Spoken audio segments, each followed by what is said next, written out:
सुमिरन, सत्संग, फिर अंतर्दृष्टि, समाधि। जो सेवा में प्रमादी है, भगवत सेवा, गुरु सेवा, समाज सेवा, वो किसी मार्ग का पथिक नहीं है, किसी मार्ग का पथिक नहीं है।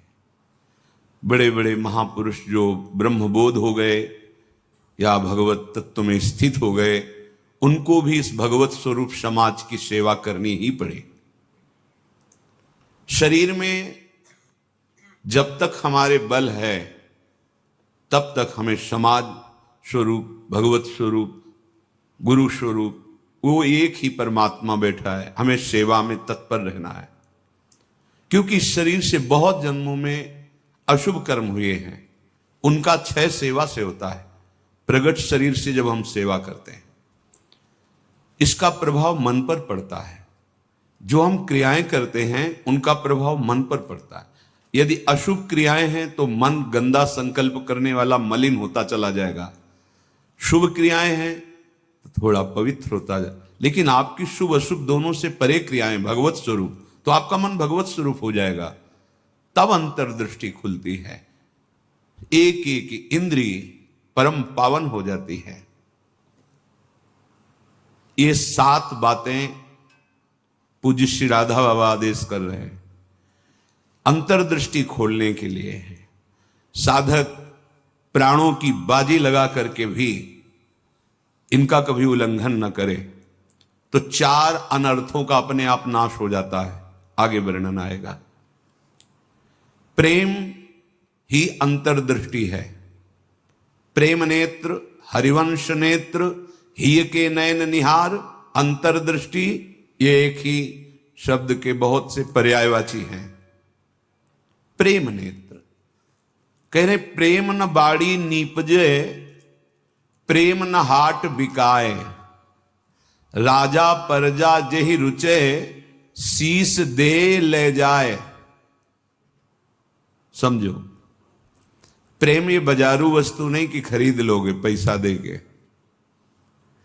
प्रेम ये ऐसा नहीं कि खेती बाड़ी है आप मेहनत करके इसे उपजा लोगे, नहीं। बोले चाहे राजा हो या प्रजा हो, जिसे भी प्रेम चाहिए शीस दे ले जाए। नारायण अति कठिन है हरि मिलन की बाट, या में पग पीछे धरे, प्रथम शीस दे काट। प्रथम शीस दे काट, शीस दे ले जाए, इसका क्या भाव होता है?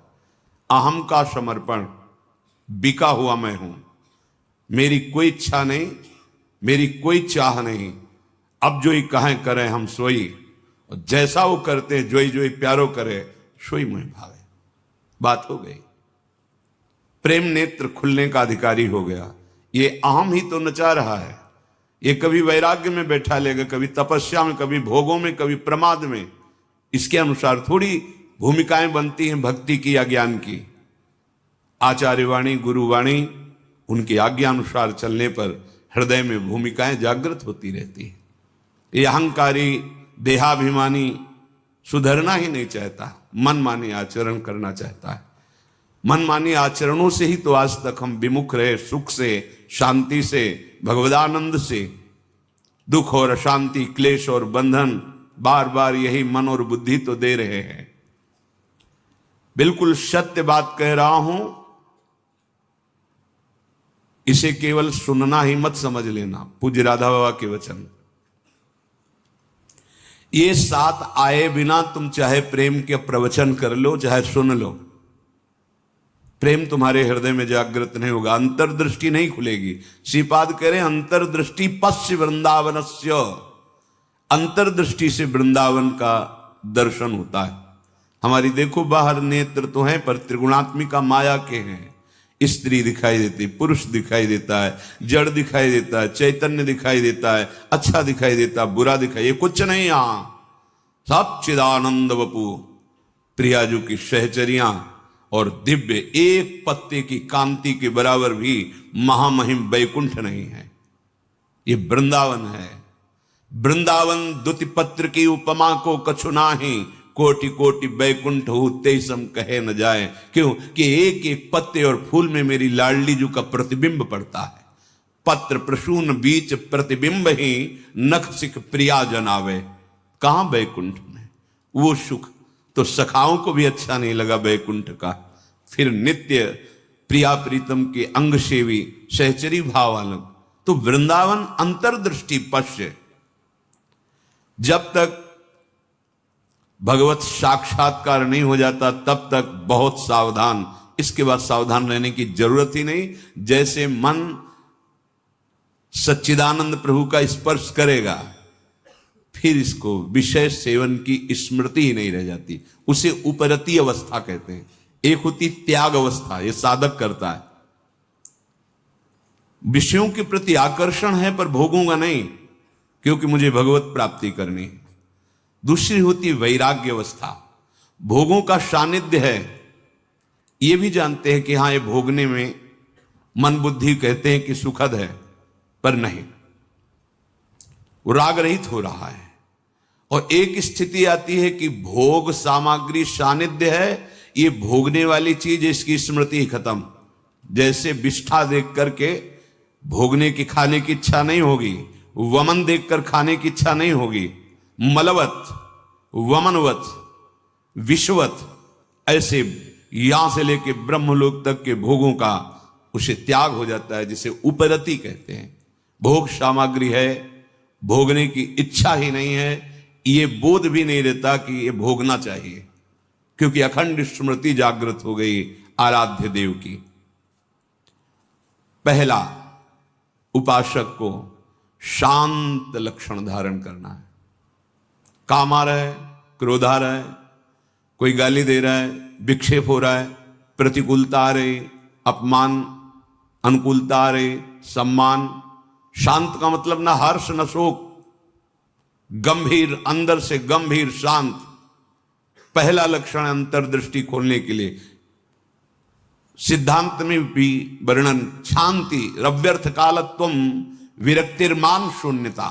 शांति, अपने प्रति कोई बार बार अपराध कर रहा है, शांत, न शरीर से दंड, न वाणी से दंड, न मन से दंड देने का संकल्प, क्योंकि सब में मेरा प्रभु विराजमान है। बिल्कुल ध्यान से बाबा ने कहा, ये बिल्कुल सत्य सत्य बात कह रहा हूं, प्राणपन से इन सातों बातों का निर्वाह करोगे तो अंतर्दृष्टि खुल जाएगी। प्रेम, यदि आप थोड़ा भी प्रमाद करेंगे तो इनको धारण नहीं कर पाएंगे। पहला ही है शांत, भाव देश में भी पहला है शांत। शांत दास्य शक्य वात्सल्य कांता सहचरी। शांत हमारे भगवान का स्वरूप है, शांताकारम, शांत, समझो, वाणी शांत, मन निसंकल्प, कोई चाह नहीं, स्थिति यहां पहुंचनी है। शांत का स्वरूप ये, न शोचति न कांक्षति, समः सर्वेषु भूतेषु मद भक्तिम लभते पराम। मेरी भक्ति का परम लाभ, पराभक्ति का स्वरूप ये, कोई चाह नहीं, कोई चिंता नहीं, कोई भय नहीं, कोई शोक नहीं, ब्रह्मभूता प्रसन्नात्मा, हर समय अखंड प्रसन्नता। देखो भक्त कैसा शांत होता है। परीक्षित जी महाराज गर्भ से ही भगवान के परम प्रिय भक्त हैं। भगवान ने गर्भ में ही रक्षा की। जब ये उत्तरा जी के गर्भ में थे, अस्वस्थामा ने ब्रह्मास्त्र संधान किया। कितनी बुद्धि बिगड़ गई थी। गर्भस्थ शिशु की हत्या सबसे बड़ा पाप होता है। भ्रूण हत्या, गर्भ हत्या, ये बहुत बड़े पापों में आता है। इतना बड़ा विद्वान क्रोध के वशीभूत होकर ब्रह्मास्त्र का संधान, कि पांडवों का वंश ही विनाश कर देंगे। उत्तरा ने किसी अन्य का आश्रय नहीं लिया। जिससे द्रौपदी जी से चूक हुई, पतियों का आश्रय, सभा में बैठे हुए महापुरुषों का आश्रय, भुजाओं का आश्रय, दांत का, उत्तरा ने नहीं। जे ही देखा कि जाजुल्यमान ब्रह्मास्त्र गर्भ नष्ट करने के लिए आ रहा है, हाथ उठाया और तुरंत भगवान का, हे करुणा निधान गोविंद, पूरा शब्द नहीं हुआ, भगवान गर्भ में ही प्रकाशित हो गए, आसपास गर्भ की रक्षा कर रहे हैं। परीक्षित जी गर्भ से ही भगवान के भक्त हैं। अधर्म का धन कोई भी हो बुद्धि भ्रष्ट कर देता है, बहुत इससे बचा जाता है। आप इससे समझिए अधर्म के धर्म का कितना प्रभाव होता है। जबरदस्ती बलात् राजाओं को जीत करके वैभव छीनना, यह स्वभाव था जरासंध का। संतों के मुख से सुना कि जब भीम के द्वारा भगवान ने जरासंध का वध कराया, सहदेव का तिलक किया, पर उसका वो मुकुट जिसमें बहुत से राजाओं की जीती हुई रत्न मणियां हीरे आदि थे, वो मिला के सबसे 20,000 तो कैद किए था। जैसे पशुओं की बलि देना हो, ऐसे वो बलि देने के लिए 20,000 राजाओं को। वही मुकुट एक दिन परीक्षित जी अपने मस्तक पर धारण किए। धारण करते ही शिकार खेलने का मन हुआ, चल पड़े शिकार। इतनी प्यास असह्य हो गई कि ऋषि आश्रम में गए। वो समाधिस्थ थे,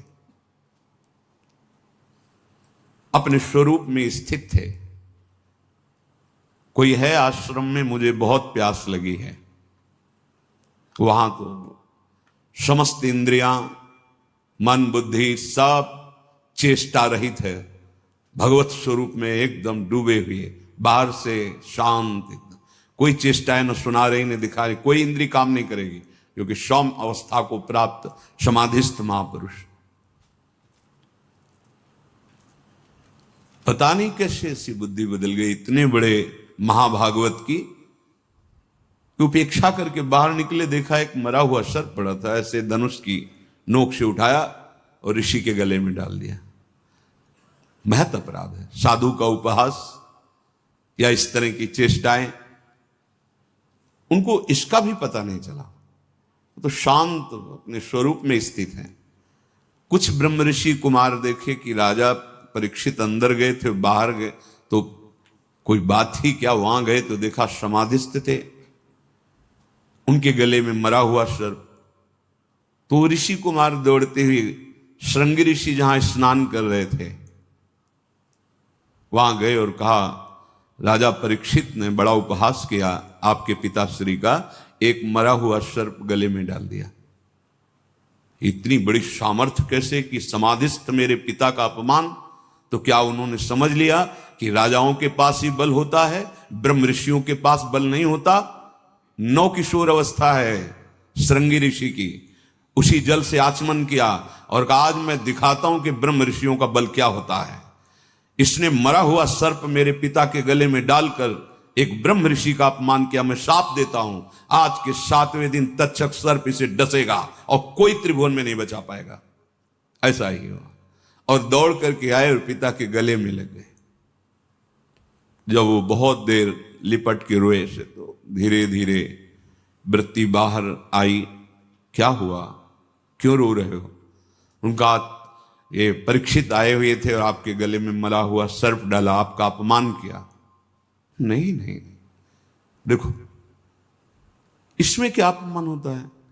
गलती तो हमसे हुई, राजा भगवान का स्वरूप होता है। वो आए थे आश्रम में, अर्घपाद आदि देते, उनको जल पिलाते, उनकी सेवा करते, वो हमारे संपूर्ण प्रजा का शासन करते हैं, सेवा करते हैं, रक्षा करते हैं। हमसे गलती हो गई, रोना नहीं चाहिए। तब किसी ऋषि कुमार ने कहा, ये रोए ही नहीं है, इन्होंने शाप भी दे दिया है। नहीं नहीं, निरपराध राजा को शाप कैसे दे दिया? क्या शाप? 7 दिन में तक्षक काटे। गजब कर दिया तुमने। अरे हमसे पूछ तो लेते। अब ब्रह्म वाक्य हैं, इतने बड़े ब्रह्म ऋषि, वो भी नहीं काट सकते। अपने शिष्यों को भेजा जाओ और परीक्षित को सूचना दे दो, कोई उपाय कर लो अपने परम कल्याण का। 7 दिन में तक्षक सर्प आएगा और डसेगा। जे ही जाके वहां परीक्षित ने मुकुट उतार के ये क्या मेरे से, ये क्या हो गया? मुझे दंड मिलना चाहिए।